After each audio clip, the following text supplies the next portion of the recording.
Yo, what's up guys, it's Phantom here today with a review for Dragonball Super, and I'm going to try to analyze a lot of this episode because there's a lot of world building in it, and I'm going to try to keep this, I don't know how long this video will be because I really want to get into each aspect from Zamasu to Black Goku to future Trunks in his timeline to how the Kaioshins operate to just about, because there was so much that was pretty much built on this, and I actually really want to get into it. So we basically open up with Goku, Beerus, and Whis returning to their timeline, and as they're returning, they're basically telling Trunks about the incident, saying Zamasu doesn't have the same ki. There's no way that Zamasu could be black because their ki is amazingly different.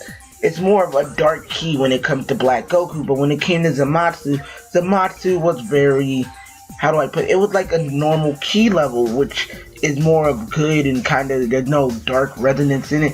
And the thing is, the best thing I can compare this to, if we're going outside of Dragon Ball, is Kingdom Hearts, which is basically when there's dark aura around someone, you know that they're evil, and their power, like, when it came, that's why I always compare Zamasu to Xehanort. And the bad thing is, I got this comparison from Heavy Link Controller, go check out his channel, but basically, I feel like Zamasu is gonna somehow force fuse with either his master or Goku's dead body or something, and he's gonna use the time ring around it, and it's gonna be pretty much that, because they have the same sense of self-righteous justice when it comes to administering it to humans and all that, and it is something unique, I have to admit.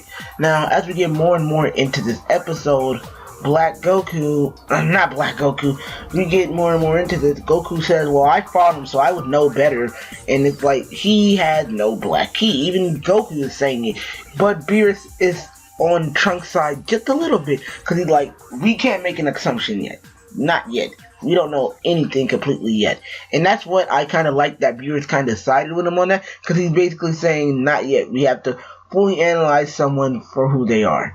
And then we get to the scene with Zamasu and his master, and Zamasu and his master are basically analyzing these humanoid creatures that are extremely violent. This is where I say that a lot of the villain, like, his sense of demeanor and his way of going is definitely similar to Black Goku, because he sees that these violent humanoid creatures, he's like, why don't we just exterminate them now? And then, his master's like, wait, what do you mean by exterminate? Easily destroys them. And he's like, okay, you want to destroy them, but he's like, no, we're gonna see how they do for 1,000 more years.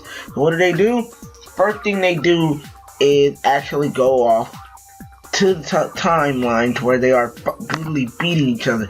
Now the thing is that the Kaioshins are like watchers. Now if you don't know what watchers are in Marvel Universe, they're basically people who sit down and watch everything.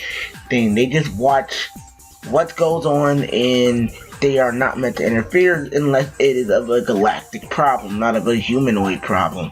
And that's probably why if you guys don't know, the Kaioshin didn't help out with the androids at all.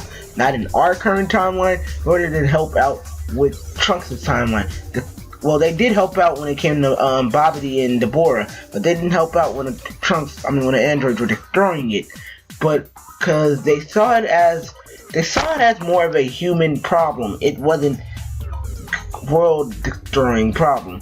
It probably would have been if Cell was created, but no, it was just two androids, and they felt that the human probably could have handled that, but they couldn't at that time. Like, that time they needed help, like really, really, really, really good help. So as we get more and more into this episode, we kind of see where the world building really takes off. Is when, not even world building, but we see the relationship between future Trunks, and his dad Vegeta.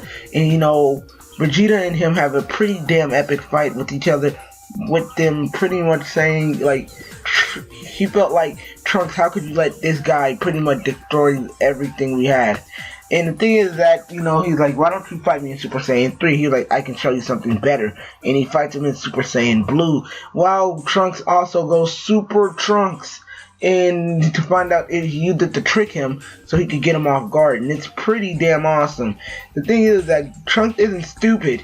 He literally took the L for a couple of minutes, and then he waited for him to power down, then he headbutted Vegeta, and he said, well, I struck a blow. All you said I needed to do was strike one blow.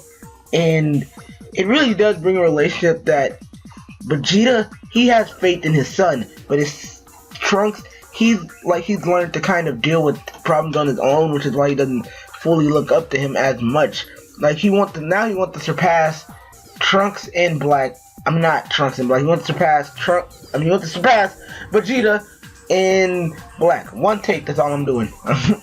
But pretty much, I really did enjoy this episode. But I'd tell you what happened towards the end, which was more of showing that basically, not Beerus. Beerus and we still get a call from Zemo who wants to meet Goku, and I feel like I can't wait to see that because it's going to be a very interesting pair of conversations because Zemo, you know that he met Goku during the World Tournament.